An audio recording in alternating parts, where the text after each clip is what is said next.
Hello everyone, welcome to 12am Coding.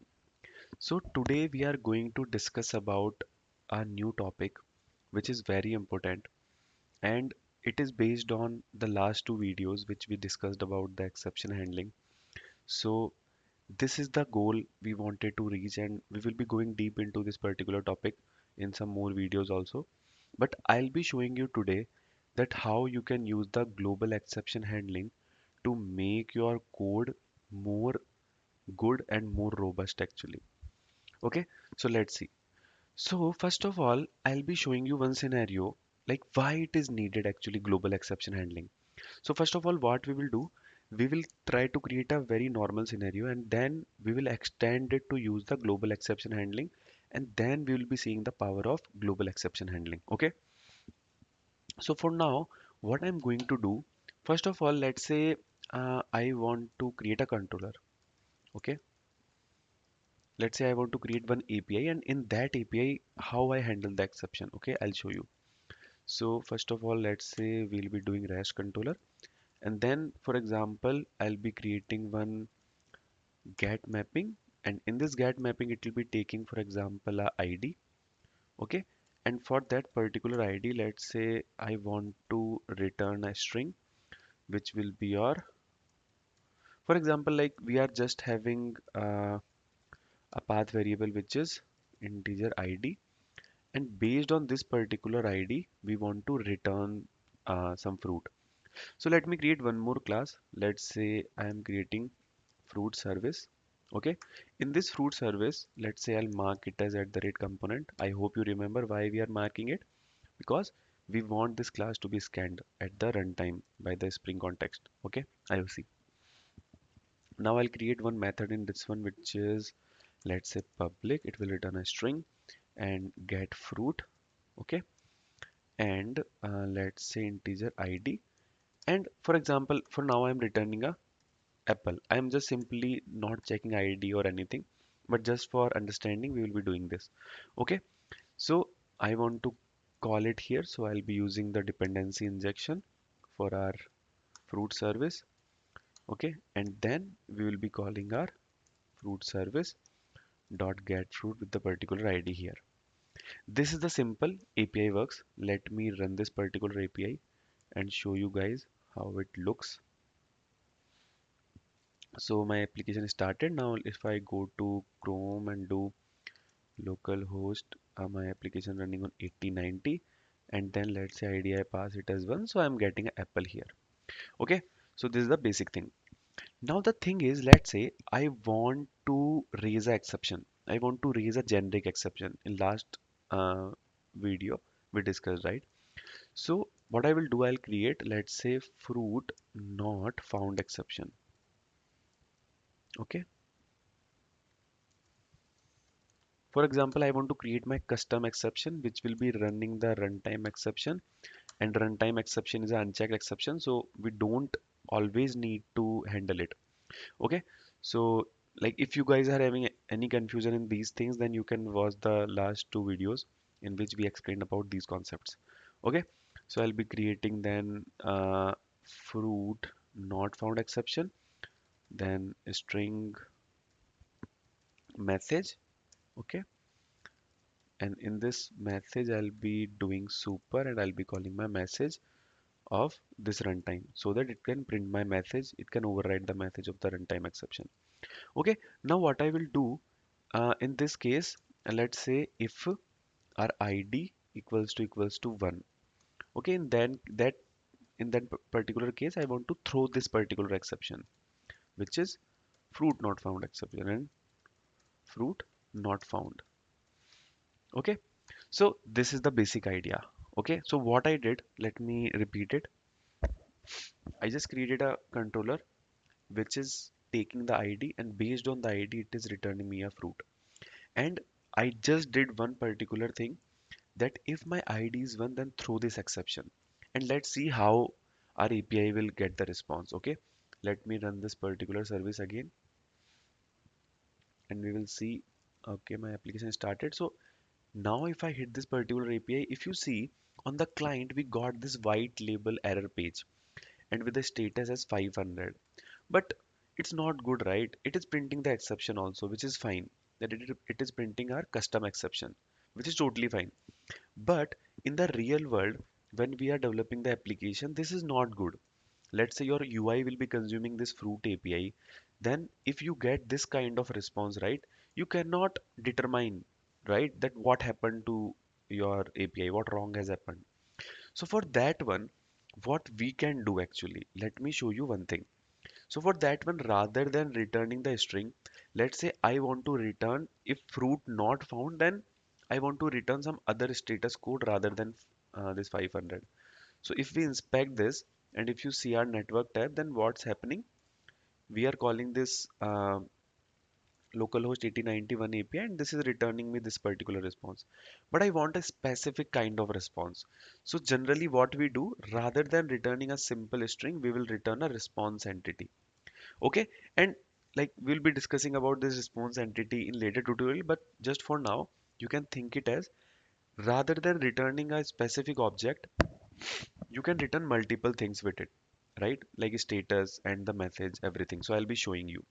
So what you can do, rather than returning this directly, you can return a response entity.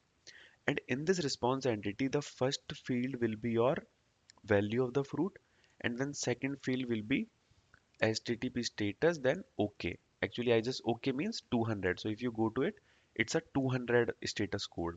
So if everything is working fine, then with our fruit name, we are passing the status as OK also. Okay.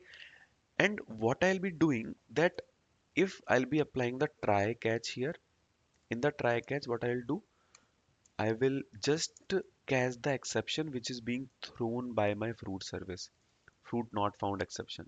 Okay, so fruit not found exception, and if this particular thing is happening, then rather than returning this successful, what I will do, I'll write e dot, let's say e dot get message, whatever message I am getting, and here let's say not found exception, not found status I want to send.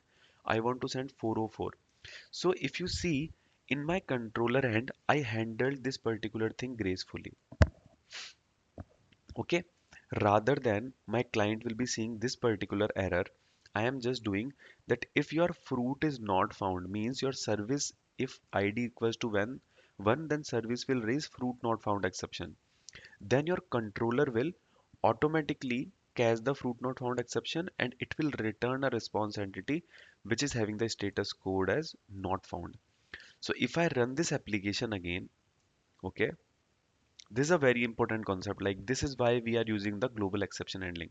So let's say now if I refresh this API, then I am getting fruit not found message with the 404 status, right? And the message is this one. Or rather than returning a string, you can return some object also. It's up to you, right? You can return multiple things like exception message, code, then time of the message, multiple things you can do. But for now, I am returning this particular string only. And if you see, it looks more good, right? It is more understandable. If someone sees, then they can know that something is not found, right? So this way it is. Now, how global exception handling will help us in this particular scenario is that it will it will make our code more cleaner.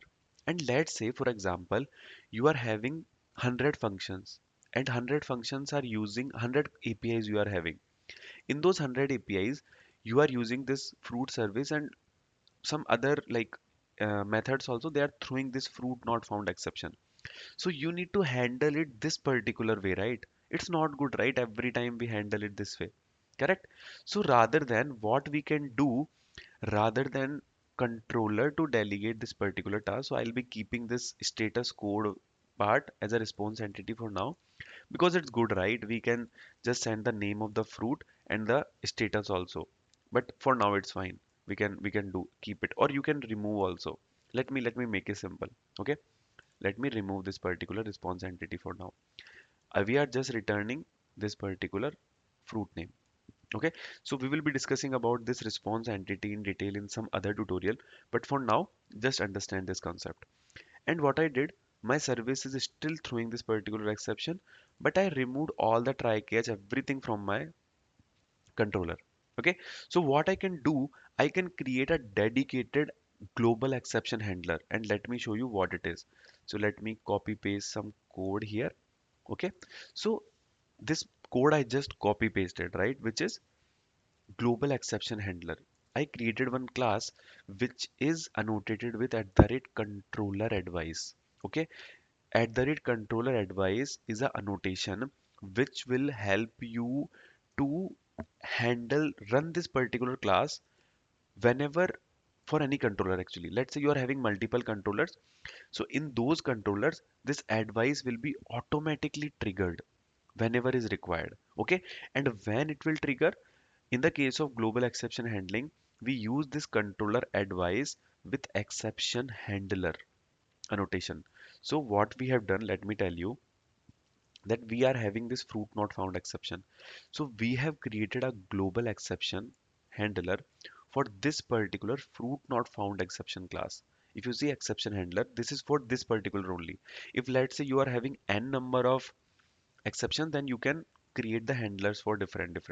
Okay, so fruit not found exception you did, we are handling this, and whenever in any controller this particular exception is being thrown, this advice will all automatically trigger, and it will run this particular method. This is the basic idea of controller advice or global exception handling. Okay, so if you see in this particular method what we are doing, we are just calling this handle resource not found, which is creating a map.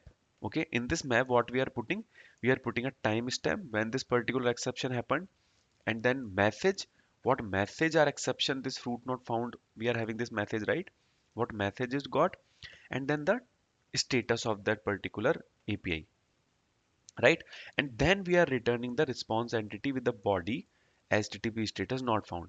So if you see in my fruit controller, we already did that particular part, right, but let's say if you are having n number of APIs, let for example, I'll go to local history for example, and I'll copy once this particular thing, okay, for you guys. And let's say you are having multiple methods, multiple controllers. Okay, let's say fruit 2 or fruit 3, you are having multiple controllers, okay, with some different APIs. So this particular thing you need to do n number of times, right? So rather than doing all this particular mess, what you are doing, you are giving this particular task to your global exception handler, and you annotated it with at the rate controller advice, which will be auto triggered whenever this particular handler will be matched in the controller. So in the controller, whenever this particular exception will be thrown in any controller, actually not in this fruit controller, let's say you are having n number of controllers, in those controller also, if any service or from anywhere this fruit not found or any kind of exception, you can put any exception here. Let's say I can put a normal exception also, the generic exception, general exception, okay? Or let's say illegal argument exception or illegal access error you want to keep. So you can handle any kind of exception. So what will happen? Let me show you. And then we are returning the response entity of object type. So for now, I am returning the object because it just a, like just for example we are creating, right? For rather than creating this map, you can create a class also in which you can keep the timestamp, message, and status, and then you can return that particular type of class rather than returning this particular map. Okay, so that you can do like any time. It's not a big deal actually. Okay, so this particular thing, I hope you got it. Okay, like we are returning the map. In that map we are having timestamp, message, status as a key, and we are putting the timestamp, we are putting the message, and we are throwing, okay, and we are putting the status. So let me run this particular program, and then you will better understand it. Okay, so my idea is same. We are calling this fruit service get fruit method only, which is throwing exception if id equals to 1. Just for breaking it, I just put it like that. Okay, so if we call this particular API now, if you see we got a JSON, very beautiful JSON we got, right? um, Still it is 404, but we got a fruit not found with a timestamp also and 404. You can add n number of things here. So what's happening whenever exception is being thrown? Okay, so let me debug it a little. It will be more clear to you guys. Okay, so let me come here also.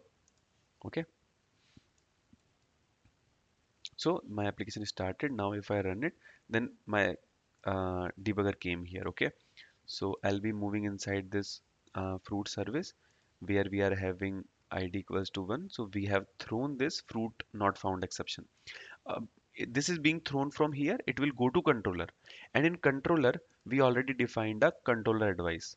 Okay, which will handle all your exceptions. So if you see, automatically this particular exception came here. So here you can define multiple exceptions also. Let's say exception dot class, it is giving error because you need to provide it in different way. Value, you need to provide it as a array actually. Let's say illegal argument or arithmetic exception, you want to keep it. So whatever exception you want to keep it, you can keep it here. Okay, so it came here. For now I am using only one exception. One day we will be creating a very real-time example with a very specific flow of controller service and DAO layers and everything, so that I'll be showing you. But for the basic understanding of this global exception handling, we just created a simple class. Now, this particular map it made, that some error happened, and in this map there are again fruit not found message. It is coming from this particular fruit not found. Then your time and not found status. Okay, and then we are returning the response entity.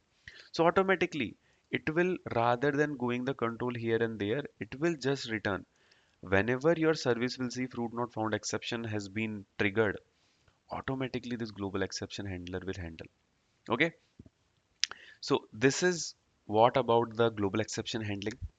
I know I showed a very simple example, very basic example, but definitely one day we will make one basic application, and in that application we will implement this global exception handler in very beautiful way. Okay, so yeah, that's it for this particular tutorial. If you like this particular video, don't forget to subscribe. Okay, and like the video, share the video, and yeah, see you in the next tutorial. Thank you.